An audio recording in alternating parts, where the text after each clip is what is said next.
Welcome to the best horror movie you never saw video edition, where we shine a light on horror movies that you may have missed, haven't seen in a long time, or just plain forgot about.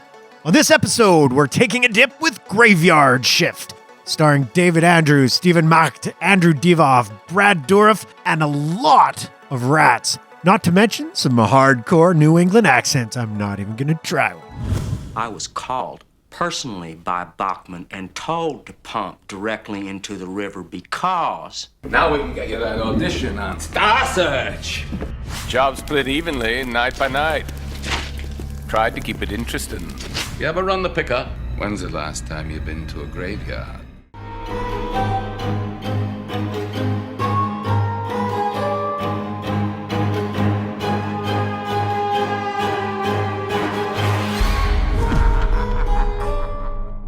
I want to thank you guys for watching the best horror movie you never saw, and ask that if you enjoy our shows, please subscribe to our channel right now. Like the video and click on the bell so you can be notified each time a new video goes up. And now, back to the show.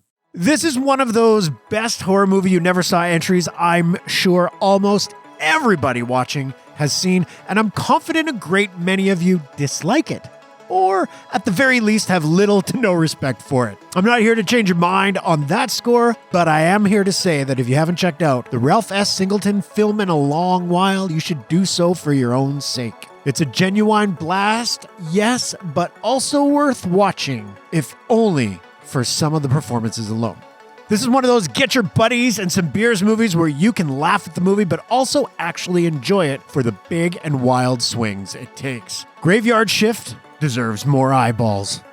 My love for the Graveyard Shift has existed for many, many years. I can't tell you when I first saw it, but it was a regular feature on late night cable when I was a youngin', so my little warped mind was exposed to it early and often. Most of us find that as we get older and mature as humans, the things we enjoyed as kids are not quite as compelling as they were back in the day. Graveyard Shift seems to be a contender for this distinction. It was perfectly natural to find it entertaining as a 12-year-old, but not so much after your tastes have gotten ever so slightly more sophisticated over the years. But not so for this man-child.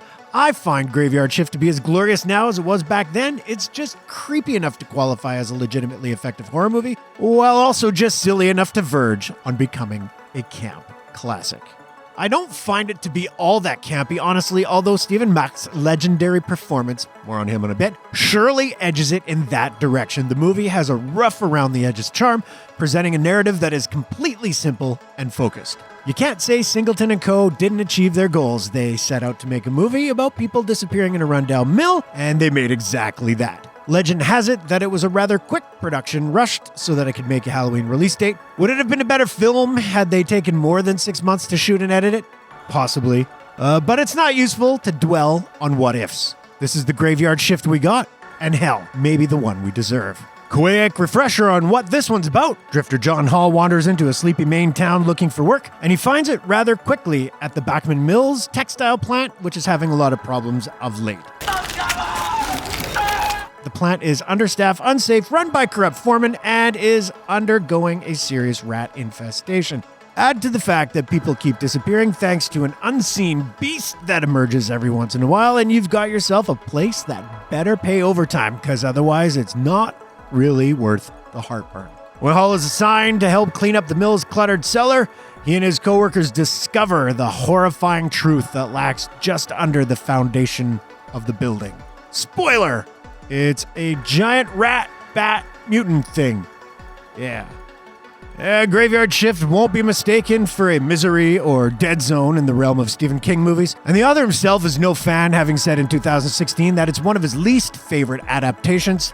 Certainly, he has plenty to choose from, but Graveyard Shift should not be in the same conversation as some of those really cruddy efforts from the 80s and 90s. I'm not asking you to have the same affection for the films as I do, but how can you not appreciate a movie that was shot so quickly and turned out this grimly entertaining?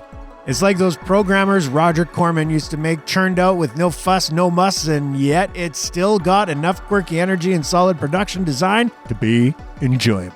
An element I particularly appreciate about Graveyard Shift is that in many ways, this is a Western.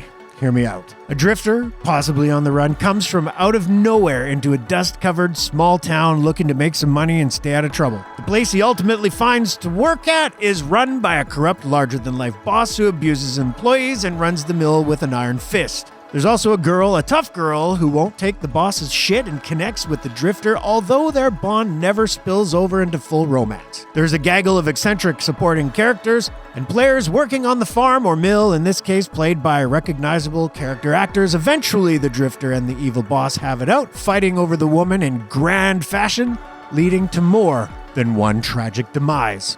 These are classic Western tropes. Sure, the movie complements them with hundreds of rats and a gigantic monster, but who hasn't wanted to watch a Western with all those elements thrown in? For all of its outlandishness, Graveyard Shift takes on the laconic persona of its lead. It doesn't rush things, keeps an even keel, and marches its way to a finale where almost no one gets out alive. The cast is unusually solid for what some would call a subpar Stephen King adaptation. While he's not exactly Clint Eastwood, David Andrews exudes a reluctant hero charisma throughout the film. He doesn't say much, and that's a good thing, for it's the supporting characters who get all the memorable moments. First and foremost is Stephen Macht as the high-strung, comically maniacal Warwick. No one who has seen this movie can dismiss Macht's performance.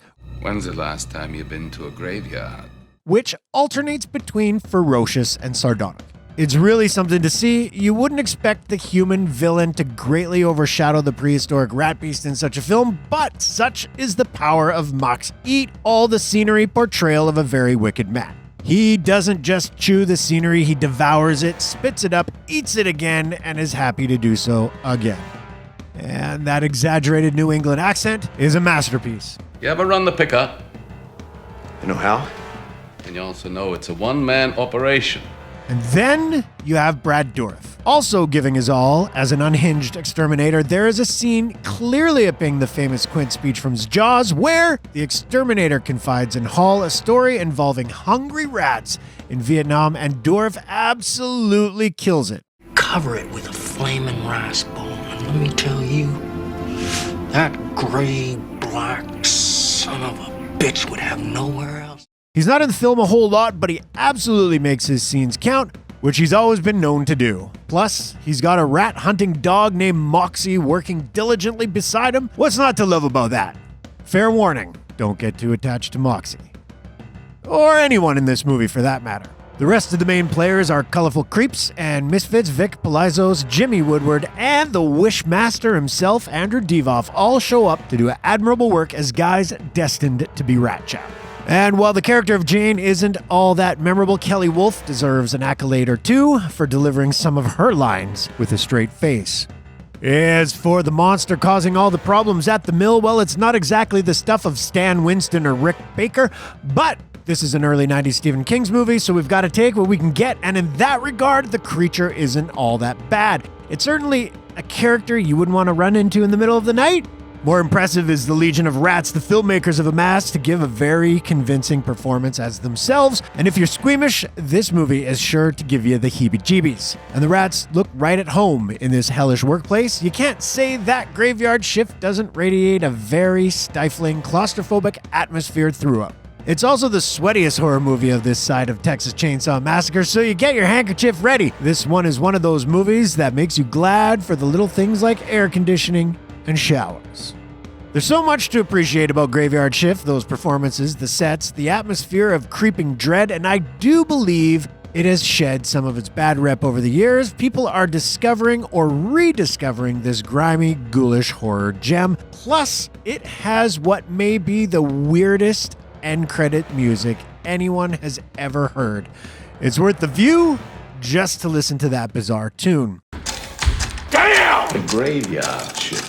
Graveyard Shift is always lumped in with terrible Stephen King adaptations like Children of the Corn and The Lawnmower Man. It doesn't belong to sit alongside those. This is a fast, funny, freaky monster movie with some ace performances and give no fucks attitude.